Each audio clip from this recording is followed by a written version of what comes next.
Shalom Bapak Ibu yang terkasih dalam Tuhan. Kita akan melanjutkan tentang God investment, di mana Allah itu berinvestasi dalam kehidupan kita.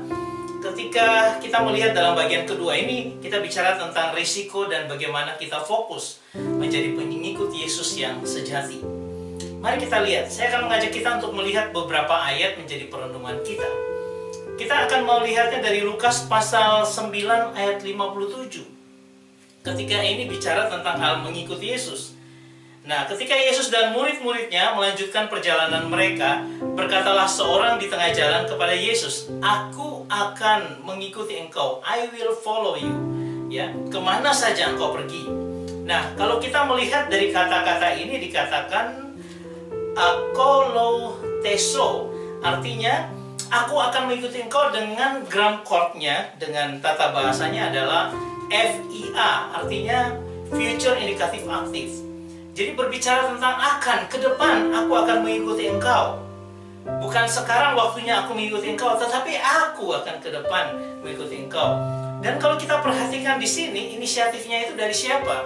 Inisiatif bukan dari Yesus yang bertanya supaya mereka mengikut dia, tetapi ini inisiatif sendiri daripada salah seorang murid untuk apa mengikuti Yesus, padahal belum ada panggilan untuk mengikuti Yesus. Ya, nah sehingga Tuhan itu berkata begini, serigala mempunyai liang dan burung mempunyai sarang, tetapi anak manusia tidak mempunyai tempat untuk meletakkan kepalanya. Dia mau katakan bahwa ada sebuah risiko yang harus Anda tanggung. Ya, jadi engkau harus ketahui dulu apa yang kau katakan itu apa benar seperti itu, atau kau harus tahu dulu risikonya. Dan Tuhan mau katakan mengikuti Yesus juga akan mengalami risiko, kekurangan, kemiskinan dan penderitaan. Bukankah kalau serigala itu punya liang untuk meletakkan kepalanya dan burung punya sarang, anak manusia tidak punya rumah yang permanen. Artinya apa? Mengikuti Yesus itu bukan sesuatu yang permanen, kita tinggal diam di sesuatu tempat dengan santai dan sebagainya. Tetapi untuk berlindung dari panas dan hujan, dia harus menginap ke rumah orang lain. Bagaimana kekurangan Yesus. Tetapi kalau kita bicara kemiskinan, bukannya Yesus miskin dalam pengertian sama sekali tidak punya apa-apa. Tetapi di dalam pertama Korintus dikatakan bahwa karena kemiskinanlah itu dia jadi miskin supaya kita kaya. Nah, ini ada bicara tentang pergumulan dan penderitaan mengikuti Yesus. Itu resiko yang harus engkau tanggung. Ya, jangan hanya asal berkata aku mau mengikuti Yesus. Nah, terus kita lanjutkan lagi. Ketika Yesus tetap berjalan dengan murid-muridnya. Nah, pada ayat ke-59, lalu Yesus ini berkata kepada seorang yang lain, "Ikutlah aku." Tetapi orang itu berkata, "Izinkanlah aku pergi dahulu menguburkan Bapakku." Ya. Nah, kata akolotei itu artinya apa? Artinya kata kerja, ikutlah, follow me. Ya. Jadi ikut aku dalam pengertian Tuhan itu memberikan perintah, karena present imperatif aktif. Artinya apa? Itu adalah perintah yang harus dikerjakan. Ayo ikut aku, ini perintah. Dan sekarang, bukan nanti. Kalau orang sebelumnya akan berkata aku akan gitu, tapi ini bilang enggak. Sekarang juga aku harus memutuskan bahwa engkau harus mengikuti aku. Setiap panggilan Tuhan itu bicara sekarang, bukan bicara nanti. Ya, tetapi orang itu berkata dengan alasan izinkanlah aku, atau dikatakan dengan pepi.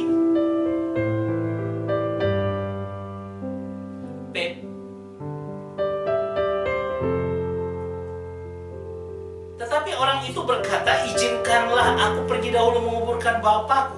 Kata izinkanlah di sini artinya pepi trepson, yang artinya sama dengan pengikuti yang pertama. Aoris imperatif aktif, yang artinya apa? Dia sudah menetapkan dalam dirinya, sudah ditetapkan. Izinkan aku itu sudah harga mati bagi dia, harus diizinkan oleh Tuhan. Dan dia katakan ini merupakan perintah. Jadi sangat penting bahwa Yesus harus mengizinkan dia untuk pergi dahulu menguburkan Bapaknya. Ya, kalau tadi akan, tapi dia oh enggak, saya sekarang harus tunda dulu. Karena apa? Harus diizinkan untuk apa? Menguburkan Bapakku. Tetapi Yesus berkata kepada orang ini, biarlah orang mati menguburkan orang mati, tetapi engkau pergilah dan beritakanlah kerajaan Allah di mana-mana. Artinya berita untuk mengerjakan kerajaan Allah itu harus langsung dikerjakan sesuai dengan ketika dia memerintahkan untuk ikutlah aku. Tetapi biarlah orang mati menguburkan orang mati. Ini bisa berarti bahwa urusan orang mati itu adalah orang-orang yang mati rohani, biarlah mereka melakukan itu. Atau lebih tepat, penting urusan orang hidup, di mana melalui pemberitaan keselamatan, melalui pemberitaan kerajaan Allah, orang diselamatkan. Itu jauh lebih penting dibandingkan dengan menguburkan orang mati. Anda bisa menguburkan bapak, melakukan pranata sosial yang ada, di mana mereka punya kewajiban menguburkan ayah dan ibunya mereka. Itu bisa dikerjakan, tetapi sekarang juga harus pergi dan mengabarkan Injil, memberitakan kerajaan Allah di mana-mana. Itu resiko yang luar biasa, bahwa kita menghilangkan pranata sosial yang ada, dalam pengertian kita tidak menjadikan itu yang utama, tetapi yang terpenting untuk difokuskan pada Yesus. Dan pada bagian terakhir ketika kita membaca pada ayatnya yang ke-61 ya, dikatakan begini. Dan seorang lagi berkata, aku akan mengikuti engkau Tuhan, tapi izinkanlah aku pamit saja dahulu dengan keluargaku. Pamit itu kan artinya hanya sebentar saja. Tapi Tuhan berkata, bukan demikian. Ketika dikatakan aku akan mengikut, sama dengan dikatakan akoluteso. Artinya apa? Aku akan, future, ke depan aku akan ya mengikuti engkau. Tetapi izinkanlah aku pamitan dahulu. Saudara, kata pamitan dengan epitrepson ini sama, yaitu apa? Akusatif ya, kemudian imperatif. Jadi ini sama dengan yang tadi. Dan Tuhan balas dengan kata-kata yang luar biasa, bahwa setiap orang yang siap untuk membajak tetapi menoleh ke belakang tidak layak untuk kerajaan Allah. Tuhan mau katakan, kau tidak bisa memberikan sebagian hatimu kepada Tuhan, kemudian kau pergi ke orang tuamu, kamu berpamitan sedikit pun, itu aja tidak bisa. Karena apa? Ini penting sekali, bahwa memberitakan kerajaan surga itu jauh lebih penting. Kita bicara fokus. Ada resiko di mana apa? Kita harus meninggalkan orang-orang yang kita cintai. Ada resiko seperti itu. Karena kita memfokuskan diri untuk lebih mengedepankan, mengutamakan Kristus, melaksanakan pelayanan yang Tuhan sampaikan kepadanya. Nah, dapat dikatakan juga bahwa kalau engkau sudah membajak sawah nantinya, kemudian engkau terpengaruh lagi untuk apa? Untuk menengok ke belakang, maka pekerjaan itu tidak akan bisa diselesaikan dengan baik. Karena ketika engkau menengok, kemudian engkau sedang membajak, maka pekerjaan bajakan pada saat itu akan sangat jelek. Dan Tuhan tidak ingin separuh jelek. Karena apa? Kita harus fokus mengutamakan Yesus di atas segalanya. Ini resiko. Dan ini fokus yang Tuhan inginkan kita lakukan dalam kehidupan kita. Saya mau bagikan resiko dan fokus ini seperti ini. Saudara yang terkasih, bicara tentang resiko. Artinya apa? Jangan sembarang mengajukan diri kalau kita tidak tahu situasi yang kita hadapi. Kita harus mengenal situasinya. Jangan kita mengambil inisiatif untuk ikuti Tuhan, padahal Tuhan tidak panggil untuk mengikut Dia. Ya, kita seolah-olah mau menjadi penasihat Tuhan, kemudian aku mau ikut, tidak sembarang. Harus Tuhan panggil. Ya, ini artinya apa? Kita harus melihat resiko, menyadari resikonya, apa yang akan kita hadapi dengan Kristus. Sadar akan kondisi yang ada, bukan sembarangan main ikut saja. Ada orang-orang yang berkata bahwa ketika mereka dari kepercayaan lain lalu masuk ke dalam kekristenan akan dapat gaji, akan dapat uang, akan dapat makanan dan sebagainya. Itu tidak benar. Karena apa? Mengikuti Yesus itu banyak pergumulan, penderitaan. Tapi itu harga yang harus kita bayar. Sebenarnya kita haruslah fokus ketika Tuhan itu memanggil, inisiatif ada di tangan Tuhan, kita jawab ya dengan segenap hati Tuhan. Itu baru yang terbaik. Yang kedua, kita bisa katakan bahwa Tuhan sedang menawarkan resiko yang cukup tinggi ketika Dia berkata, ikut aku sekarang juga. Bukan nanti 2 tahun lagi, 3 tahun lagi. Sekarang juga. Ketika ada panggilan Tuhan seperti itu, present, sekarang juga, kita harus menjawab iya dengan segenap hatiku. Jangan terlalu terikat dengan pranata sosial. tetapi marilah kita mengutamakan Tuhan, kita mengutamakan Kristus dalam hidup kita, sehingga apa? Kita melakukan panggilan yang Tuhan berikan, walaupun ya ada hal-hal yang harus kita tinggalkan. Kita mau ikut Tuhan dan mengambil resiko. Ambil resiko itu.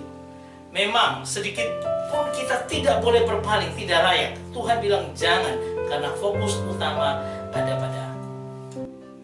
Nah, itu dia sedikit yang kita bisa renungkan. Saya mau ngajak kita merenungkan beberapa ayat lagi, 2 ayat yang terakhir. Ibrani pasal 12 ayat 2 dikatakan, marilah kita melakukannya dengan mata yang tertuju, hanya fokus kepada Kristus yang memimpin kita dalam iman. Ketika kita hadir lahir baru, iman itu yang membawa kita mengaku Yesus Tuhan, dan yang membawa iman itu terus-menerus jalan bersama Tuhan sampai kepada kesempurnaan. Jadi fokus pada Tuhan, pada Yesus, itu merupakan kunci yang utama. Risiko begitu besar ambil, tetapi Tuhan bilang Dia akan memimpin kita dan membawa iman itu kepada kesempurnaan. Nah, ayat yang kedua, ya, yang kita bisa lihat ayat yang kedua adalah ketika Efesus pasal 4 ayat 31 berkata, sampai kita semua telah mencapai kesatuan iman. Ini artinya apa? Sebuah hasil yang diinginkan karena fokus, walaupun beresiko begitu luar biasa, kita harus apa? Mencapai kesatuan iman dan pengetahuan yang benar tentang anak Allah. Artinya apa? Bertumbuh dan mengenal Kristus makin hari sampai kepada pengetahuan yang benar tentang anak Allah, lalu memiliki kedewasaan penuh, dewasa dalam rohani yang luar biasa, dan tingkat pertumbuhan yang sesuai dengan kepenuhan Kristus. Artinya apa? Kita akan dibawa pada suatu kedewasaan dan tingkat pertumbuhan kita yang dewasa sesuai dengan anugerah Kristus dalam kehidupan kita. Karena Kristus memenuhi kita dengan dirinya, kita dalam kepenuhan Kristus, kita mencapai tingkat pertumbuhan yang sesuai dengan apa yang Yesus inginkan dalam kehidupan kita. Saudara yang terkasih, ini merupakan sebuah panggilan untuk mengikuti Tuhan dengan resiko, tetapi itu bisa kita jalani ketika apa? Kita fokus dalam Tuhan, kita fokus di dalam Dia, kita bertumbuh dengan kuat, dan kita mencapai kesatuan iman yang Tuhan inginkan dalam kehidupan kita. Saya berharap ini menjadi berkat bagi kita semua. Tuhan Yesus memberkati kita semua. Amin.